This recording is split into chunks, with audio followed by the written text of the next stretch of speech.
bro. But yeah, bro. Yeah. I was hands down Perfect, Warlock bro. main from the beginning, even from the beta, bro. Self-res, bro. Yeah, bro. Yeah. Rest in peace, self-res, because they did not bring it Yeah. back, bro. I hate Yeah, that. rest in difficult peace, to bro. counter. The House of Wolves expansion also brought us a brand new class of weapons called sidearms. My least favorite meta of all time is sidearm. That's like the worst thing I ever remember from D1. Is sidearm Well, meta, I bro. did, since I was a sniper player, I liked them, but I also didn't like them, you know what I mean? But, you know, I was a sniper player, so Yeah, no. it was like a love-hate relationship. I despise sidearms, dude. I don't know what it was. Vestian Dynasty, I used to spam the heck out of that.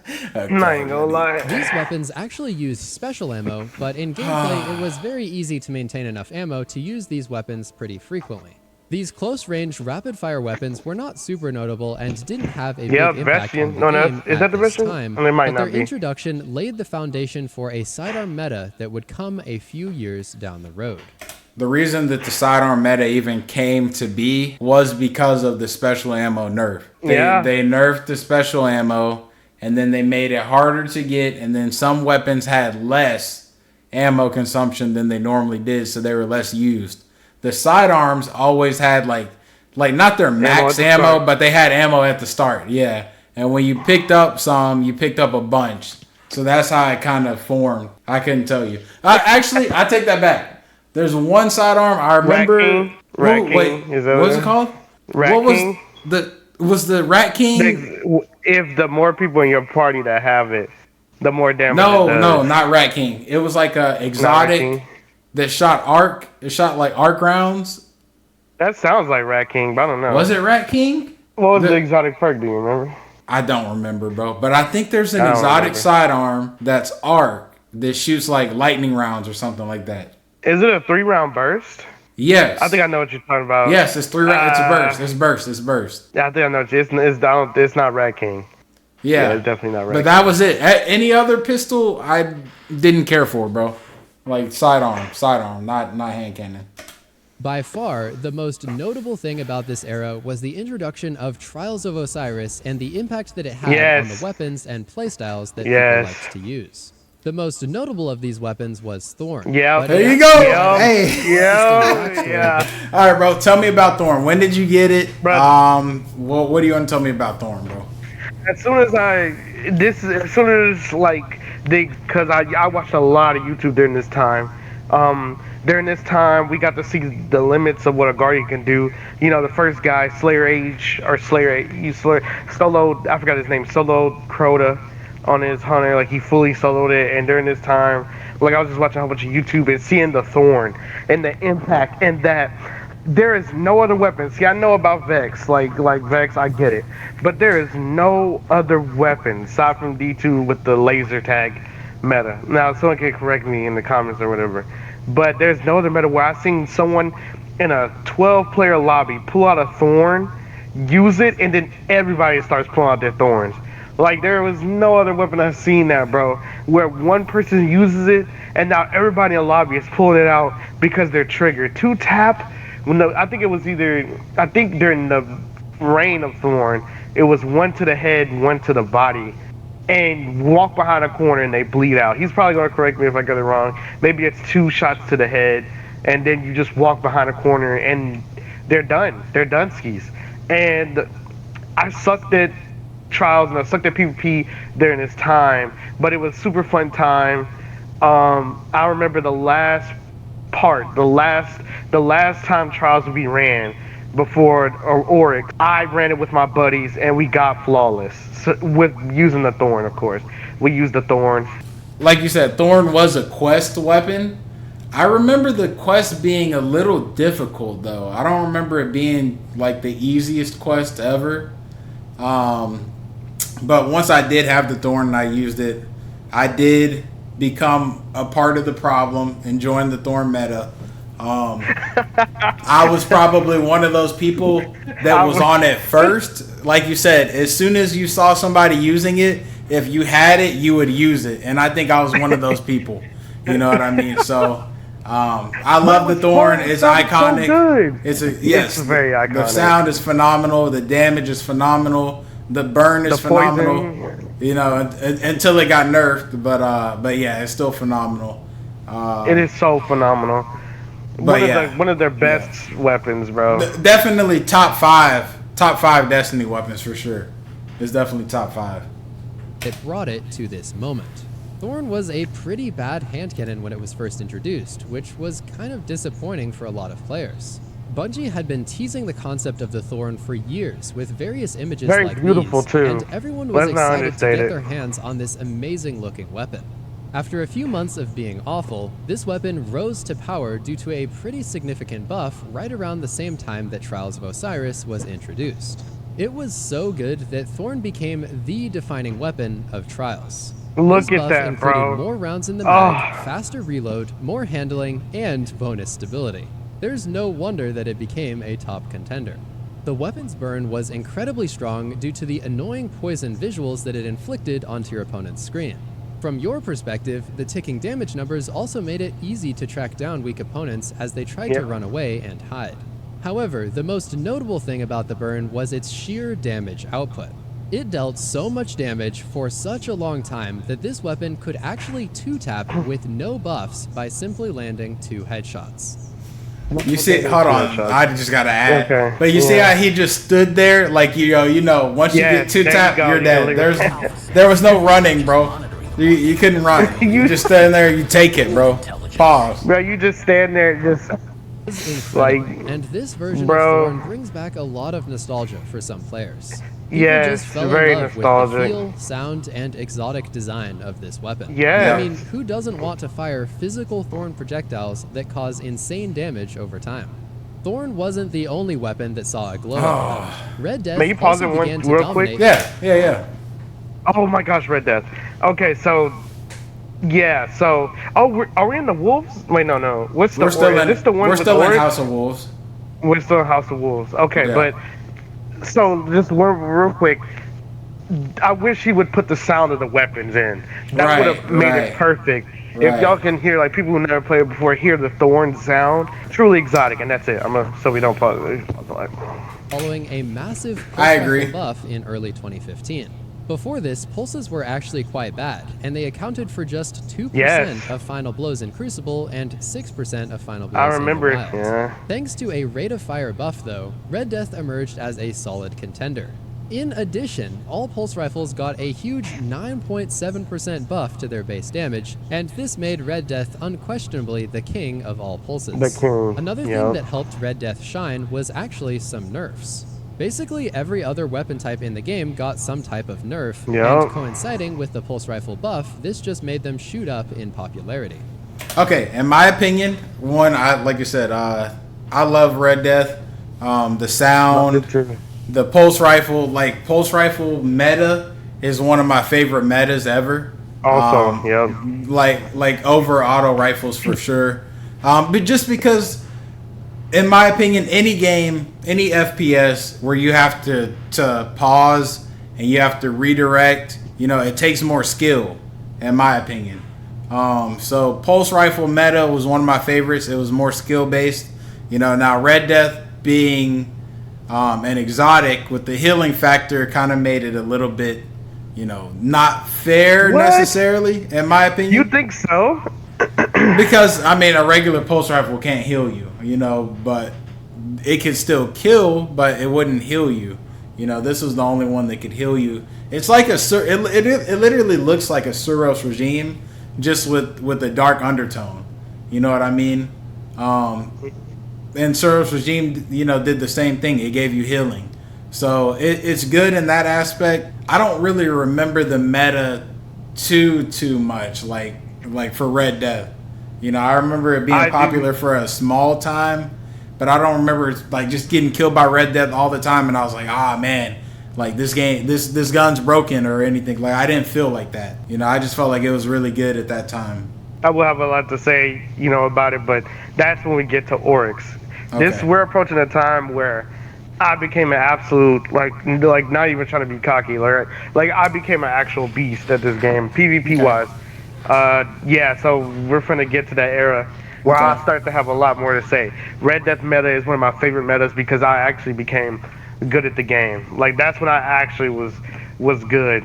And we're gonna see it. All these weapons, this meta, iconic for me. This is some time I did some degenerate stuff though with like my playing time. But yeah. Okay. The last word was also at the very top of the hand cannon meta at the time.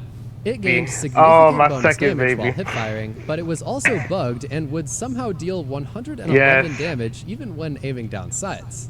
This let it two-tap people in literally 0.26 seconds, making it easily the most lethal weapon in the game. This beautiful Tex Mechanica weapon became an instant favorite among the community, and its hipfire-centric playstyle made it feel unlike any other weapon. There was just something so special about twirling it around your fingers and then fan-firing like a cowboy at such a fast rate of fire. Even when the glitch didn't come into play, this weapon was still melting people extremely fast, and its iconic rapid-fire sound was a constant in every PvP game you entered. Okay, last word. Like you said, it could two-tap. I do remember that. Last word, to me, like I didn't get the consistency of it that I did with Thorn. You know what I mean? Like it was good, but it wasn't the same as like the Thorn meta. You know what I mean? You still had to have some sort of decent aim. If you didn't, then it was just going to be body shots all the time. I like I said, I like the gun, the feel, the sound, but as far as metas go, I would definitely place Thorn's meta over this one. The burn made everything too easy. The headshot damage or even body shot damage with the last word was high, but with it not having any burn, people would often be like one tap and they could still get away. But with Thorn, they weren't getting away. You know, so that's the difference. And, you know, that's what makes it, to me, not as good of a meta, but that's really what it should be. You know, you shouldn't be dying to burn all the time. You should be able to accurately hit shots and then, you know, move on. But yeah, I don't have a lot of playtime with it for PvE. Definitely only used it for PvP. It's not even bro. I can't believe you brought that up. And that's the thing. I can't believe you brought that up. That's another thing too with Thorn, right? You could use Thorn for PvE and PvP. Oh please! Oh. You could. Yes. It's not optimal, but you could. With last word, that wasn't an option, especially in Nightfalls, bro. So that's the difference. You know, it was more versatile. And I did enjoy just Thorn a little bit more. Before the launch this is my of the baby, bro. My second baby, bro. Oh, you ain't like the last word, bro? You're not gonna let me give my word about the last word. What? What's your word? You're not gonna let me give my word. Wait. Go ahead, bro. You can get the last word. Yeah, the second. I mean, I'll shut up. All right, let me just take my patience and time. You know what I'm saying? Go ahead. Let me break the ice real quick. Okay, let me stop, bro. Anyway, that was kind of cringy, bro. But nah, go ahead. The last word, like, I was a sniper. I love using snipers, and last word is my best friend. And he didn't talk about, like, during this time there was a little bit of complaining about it, but that was mainly from the shotgun community, which was a lot of, you know, really good players. You know, they think the shotgun is a little more skillful, and but the last word would really tear up shotgunners as some type of, for like a, you know, the shotgun apes, the shotgun monkeys, the titans that just run it straight down. Like, you need, like, it was very useful for that. But that's it. That's what I'll say about that. Really good weapon. My number two at the. No, it's so hard. All three for me are amazing. Anyways, go ahead. Okay. Absolutely broke the internet for the weekend as millions of Guardians rushed to buy this iconic weapon. Gone were the days of Gjallarhorn being a rare weapon, but little did we know, a monumental shift was just over the horizon. The Taken King was by far the greatest and most impactful expansion that we saw during Destiny 1. The greatest expansion, bar none, bro. Of weapon changes and updates that mark a significant evolution and progression in our story. For starters, all the previous weapons, including exotics, were sunset, meaning that they could not be upgraded to the new highest power level in the game. This made all of the weapons we just discussed essentially unusable. However, most players actually embraced this change because there were so many new and exciting weapons to chase and use in the new expansion. Certain exotics were also brought forward with new versions, so I suppose it wasn't a complete reset of every single weapon. The sword was also introduced as a new weapon type, and the exotic Raise Lighter, Dark Drinker, and Bolt Caster swords all became Oh my an instant gosh, fan yes. favorite. After a quite Yeah, difficult fan and favorite lengthy indeed. grind, these swords had super unique perks that made them really fun to use. Raise Lighter had a big uppercut for high damage, Dark Drinker had the iconic Whirlwind Void Spin, and Bolt Caster let you unleash an epic ranged arc attack that was really useful in PvP.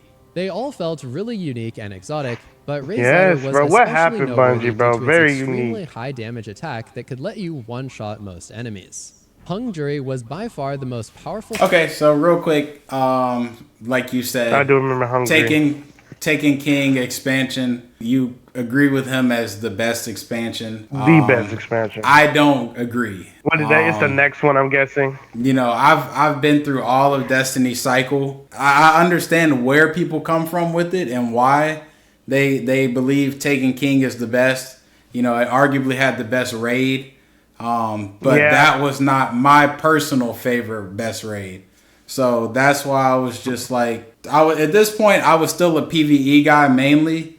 And the Taken King raid was not, it just had too much going on to me. To me, it did. Oh my gosh. I'm guessing your favorite is the next expansion. So it has to be. You know, just my opinion, you know, Taken King, I was there for it. I was there. You know, but I don't agree with it being the best expansion. Wow. Hung Jury, this gun, this is you. I never even used this gun. Scout rifle at this time. Really? Due to it being pretty good. really Never used it. PvE and having the ultimate perk combo for success. First, it had triple tap to return ammo to the mag. Yeah, and then the triple also tap. Firefly for taking out big groups of enemies. The best part was the vendor literally sold this role, so everyone got it for free. It was a long-range ad-clear monster, and many players still consider it one of the greatest scouts of all time. Speaking of long-range weapons, 1,000 Yard Stare was the main sniper everyone wanted to get their hands on during the Taken King. Okay, now we're talking. Became quite popular, Now with we're talking, basically baby. every YouTube thumbnail proclaiming that it was the best sniper in the game. It This really weapon was. rewarded as a random drop, but it was also very accessible because a pretty decent roll could be acquired through a quest. Okay, pause. So, I remember at this time why Taken King was not my favorite expansion.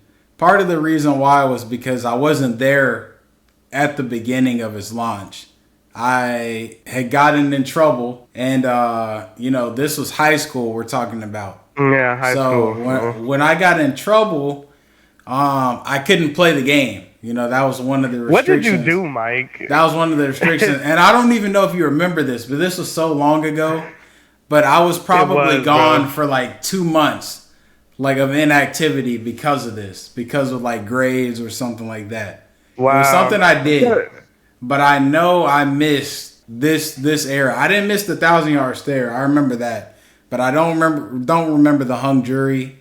And like I said, when I finally came back to play the raid, I didn't really understand the Taken King raid, and I didn't really came a little bit late. like when the weapons dropped and stuff. I was like, you know, I got these other iconic weapons. Why do I want to use? You know what I mean? So I was just like, you know, I wasn't really favoring it. That's all.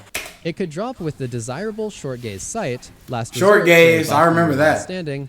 Yeah, for great aim I remember speed, being and so try in-hand hard for again trying to bonus get short aim gaze assist. on my. The LDR 5001. The aim and assist. longbow The synthesis were LDR, also so it great was the options that were brought LDR back a few versus months the later longbow during the synthesis Flame People versus the update. 1,000 But Yard many Stare. players Yeah. Those would be my Yeah. motivation of snipers. Overall. They had super Of course, everyone aim needed a assist primary to was pair out with of their this sniper world. though, and Hacksaw and its recognizable... Hacksaw. Okay. Hacksaw, I remember Hacksaw. Yeah, man. So I remember. So let's real quick on the snipers. The LDR 5001. That was my favorite one out of all of those. Yeah, I like the longbow. I like the 1,000 Yard Stare. The longbow. It was probably my least used sniper out of those three. Wow, it was my most. I got like 3 of them because of the role. You remember? Here's the thing you got to remember, right? Destiny is all RNG. Now, of course, you've got vendors that sell weapons, but I don't remember consistently going to a vendor to try to buy a longbow or a 1,000 Yard Stare. I do remember, however, getting the LDR 5001 from like almost any activity. So I would get that from PvE, PvP. It didn't matter. That weapon was dropping a lot for my account for some reason. Yeah. So the LDR 5001, I got good rolls, aka god tier rolls. You know, at some point. But I also remember this meta, the Hawksaw. Isn't that a pulse rifle? Yeah, I believe. Is a pulse. Yeah, you could get and it's different really rolls easy to on get that a too. good roll. Yeah. Was a top choice for so many. I will say Following some nerfs about to this hand cannons this and time more period buffs to pulses. this is when I hit one of my my best game and achievement, which was I hit top 200 in the world in Trials of Osiris. Okay, during congratulations, this time. bro. I was a pure, that is literally during this time, and we did not play together, which is crazy. No, we did played not play together shortly during after. this era. Nah, dude, which is crazy because during this time I would have helped you out a lot because I was very helpful. I think it was just because I was in trouble. I'm pretty sure that was why. Yeah, that probably was why. And then we got like I know the next expansion we played together, but this one right here, this one I would go home. I would try so hard. I was such a tryhard. Like I would complete everything on my character, put everything I got in my vault, delete my character, redo my character, go into PvP, and I was so good at it. Level up my character in the same day, put back all of my gear so I get back up to that level once I got to level 30. Complete all the raids and do it all over again. And that's what I would do. My people would literally join my call, like friends and stuff I had, while I was leveling up these characters so I can just do the raid, do trials, do this all over again. It was pure degeneracy. No shower. No, it was bad, bro. I look back, it was bad. Like just a kid. I was a kid staying up all night. Like I was a child. I love this game. This is the time I was addicted. I played with my boy. I remember this is the time when they released a scare where you have to win. It might have been a higher chance you have to win after you go flawless. You have to continue to play on your 9-0 card. And before they get the scarab, I got the scarab. I used to go into raids and stuff, and people would literally be like, "Oh my gosh, play trials with me and stuff." I did my one and only double carry. My one and only double carry during this time, where I carried an 8-year-old and a 6-year-old in Trials of Osiris, and I remember just crying, bro. I was going crazy. Self-res got a collat for clutch. It was a 2v1. I got a self-res and then collatted for a clutch, and I had the clip. And when Xbox wiped it all, I lost all my insane clips. And I don't know, cause No Land Beyond, and for this, and No Land, I was so good. I used to go in and run double sniper for the funds of it. No Land Beyond, then longbow, and I would run double sniper and just laser people down. And this is the only ever time I could say I was actually amazing at a game. So this meta is very precious to me. The Hacksaw was so good, getting rolls for it. Longbow synthesis LDR so good.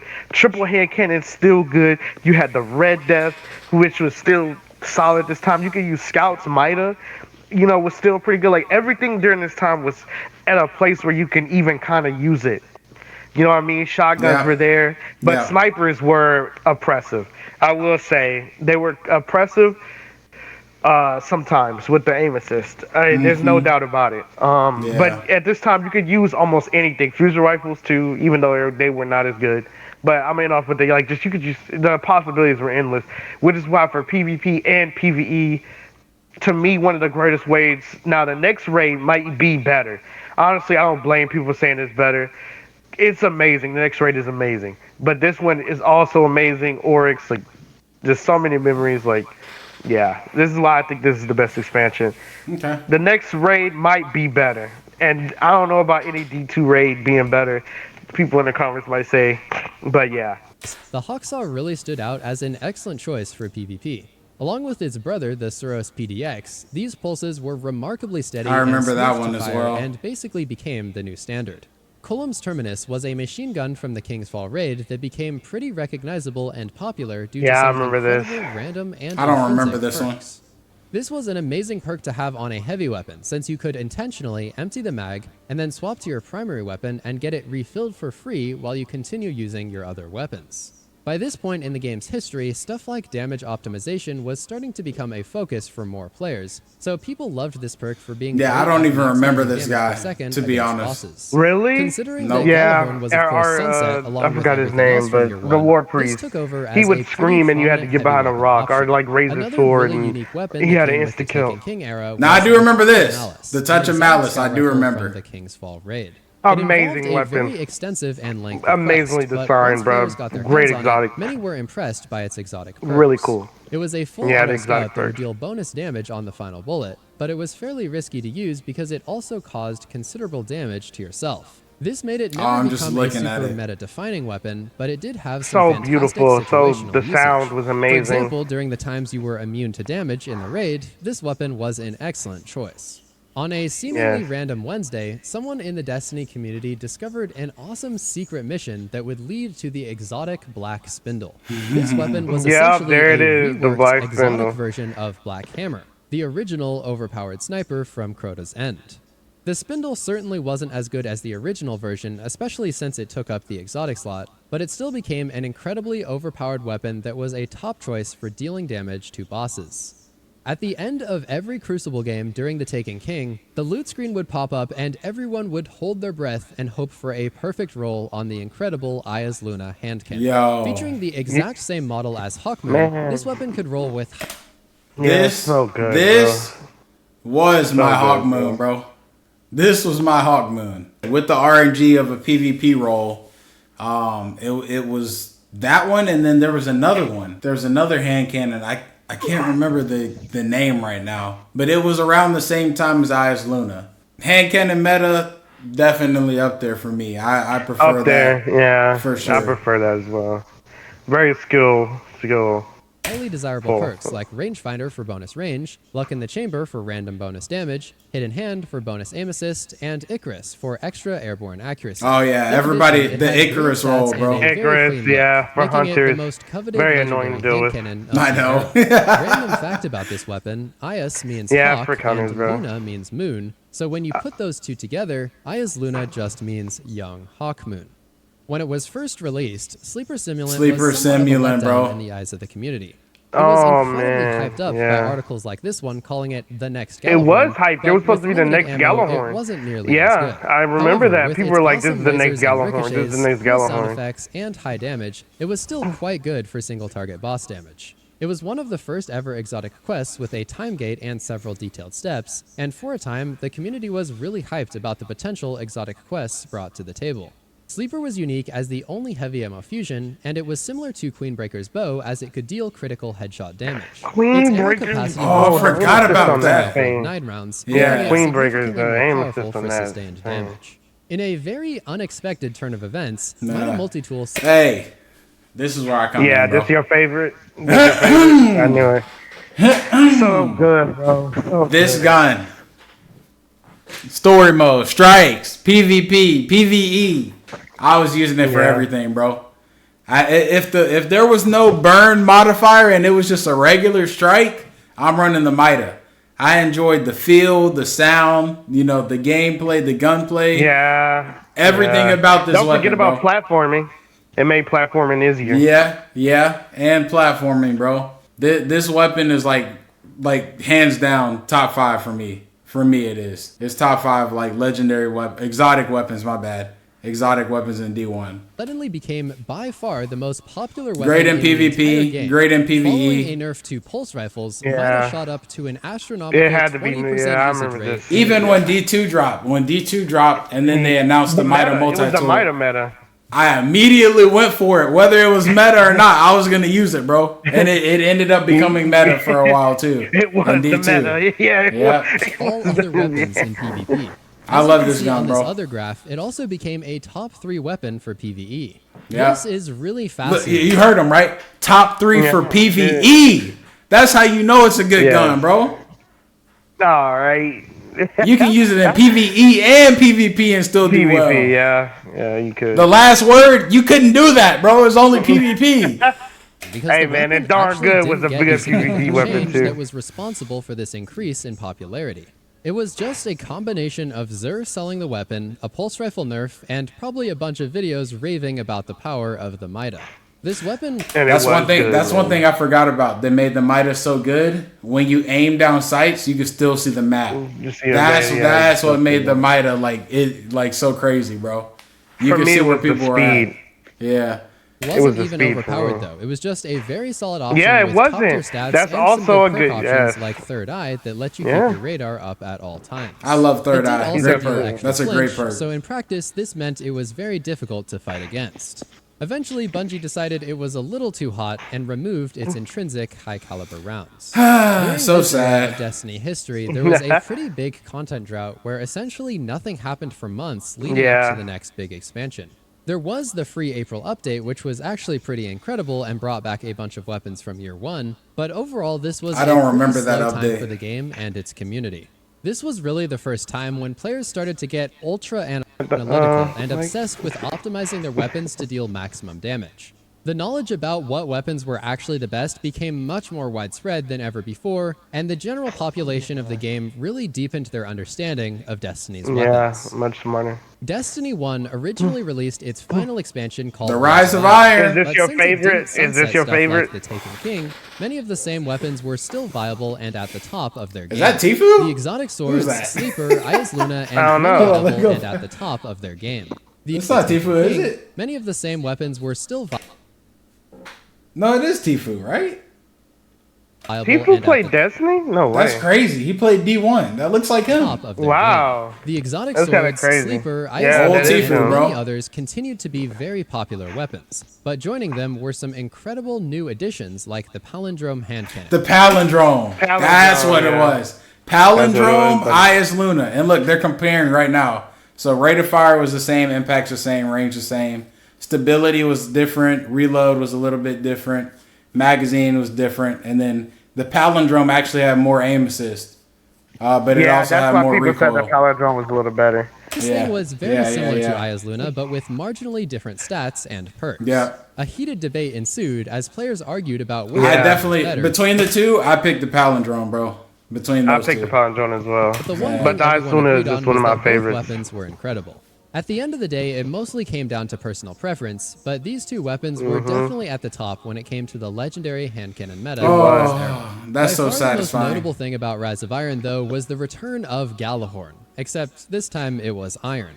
It was certainly hyped up a lot in the trailer, and it sent the community into a frenzy. But the new version had a lot more competition, and it wasn't simply a million times better than everything else in the game. Unfortunately. It was also given as a reward for a quest, so it wasn't seen as some rare magical item like it was back in year one. Regardless, it was still very powerful, and players were excited to see it return. Outbreak Prime wasn't the most overpowered weapon of all time. Oh my gosh, really notable Outbreak. due to its unique functionality Really and its good. awesome quest.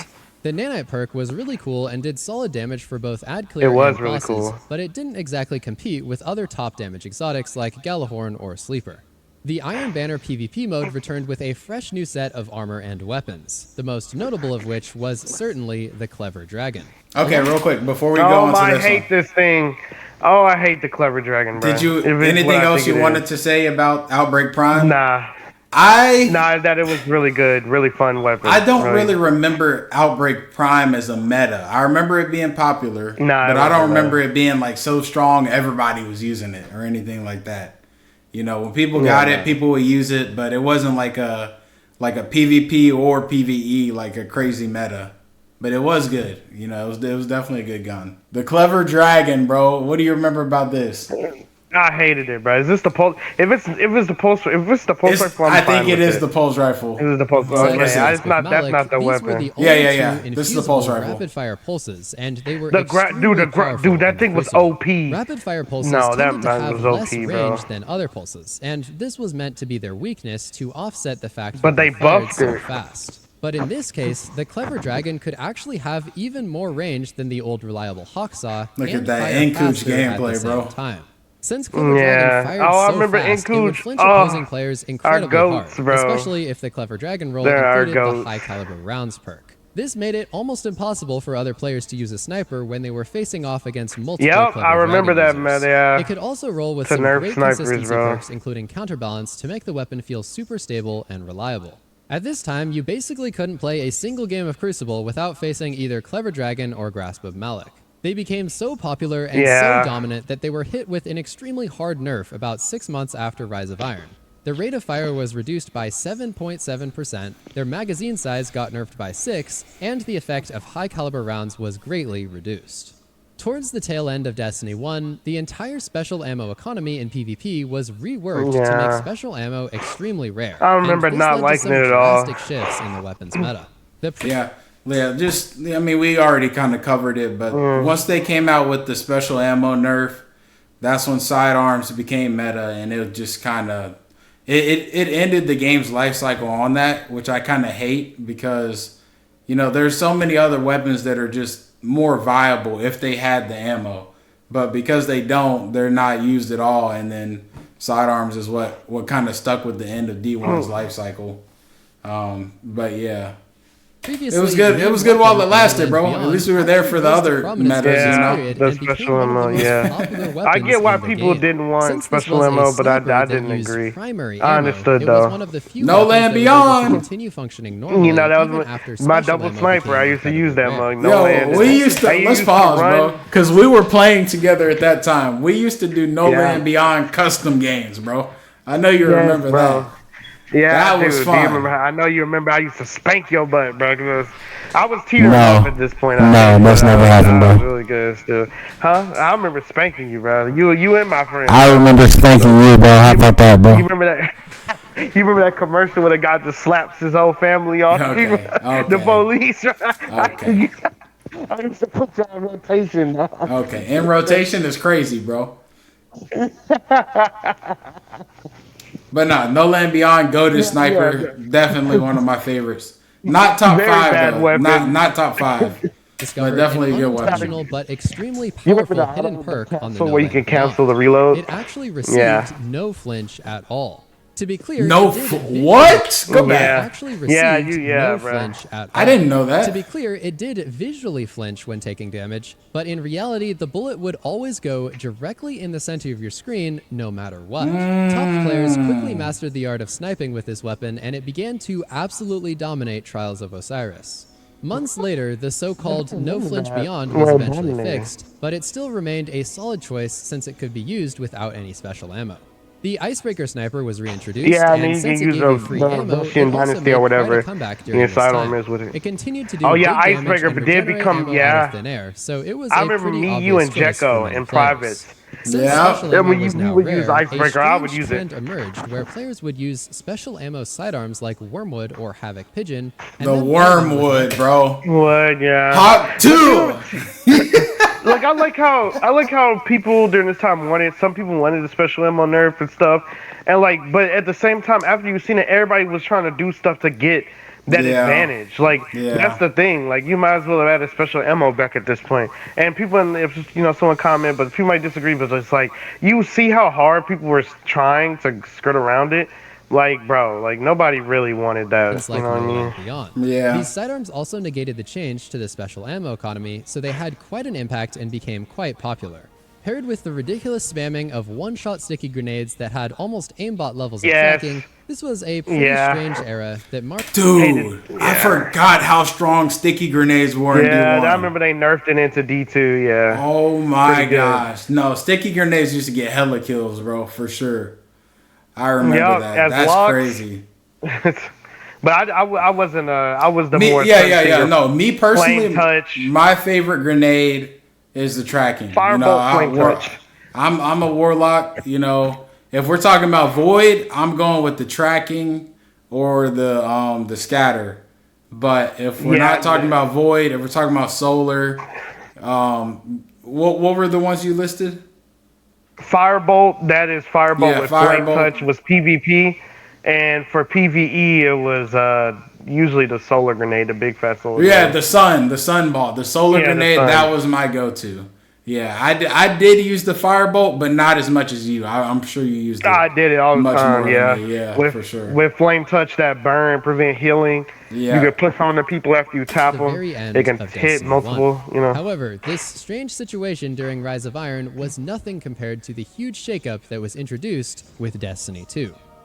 The D2 weapon changes altered the entire definitions of weapons and oh the my rules that gosh, they follow. I hated Instead of having one primary It was and one bad. special, Destiny 2 introduced a new system that forced all players to cut use it, two bro. primary weapons at all times. All right, that's gonna be it. Listen, Slide Volt. Yo. Listen, bro, it was an honor to have you here today, man. I appreciate you coming through. It was awesome being here. Reacting Good memories, to the video, bro. Yes, sir, bro. I was only gonna cover D1 like I mentioned earlier. You know, Destiny 2. We don't know enough about D2. Yeah. We were there. You know, it's not like we didn't play it all, but after like 2 years, we kind of disappeared from that. So you know, yeah. There's a lot of metas we have no knowledge of. We weren't there for any of that. Y'all said y'all did one special ammo, right? How about no special slot at all? Just double primary. You primary crybabies. I'm sorry, bro. No, you're fine. Bro. No, rant, bro. Say it with the chest, bro. And then after that, everybody was like, okay, this is a bad change. It's kind of crazy, bro. Yeah. Stop listening to the super duper tryhards. Even though I was one of them at one point, like I never wanted special ammo to go away like this, and even now it's still like a hot topic, you know. At the same time, I understand, but like, dude, look at this, bro. Look at the screen. Nah, bro, I'm done. Bro. I know. But if you all enjoyed, please don't forget to drop a like, comment, and subscribe. Thumbs up. Shout out to my boy Slide Voltage for coming to the channel. Saying what's up, man. I appreciate you, bro. Thank you for being here, man. Just kind of, you know, sharing your experience with me for D1, you know, just like good old days, bro. The good old days, bro. The good old days, man. But yeah, if y'all want to see us do a ranking for exotic weapons from Destiny 1, we can do that, because I definitely have some ranked higher than others, and I know you do as well. So it'd be cool to see our tier list kind of separated. All fusion rifles in the trash. Okay, buddy. All right. But no, I'm going to go ahead and get out of here. Y'all be safe, and see you all in the next video. Peace. Hasta luego.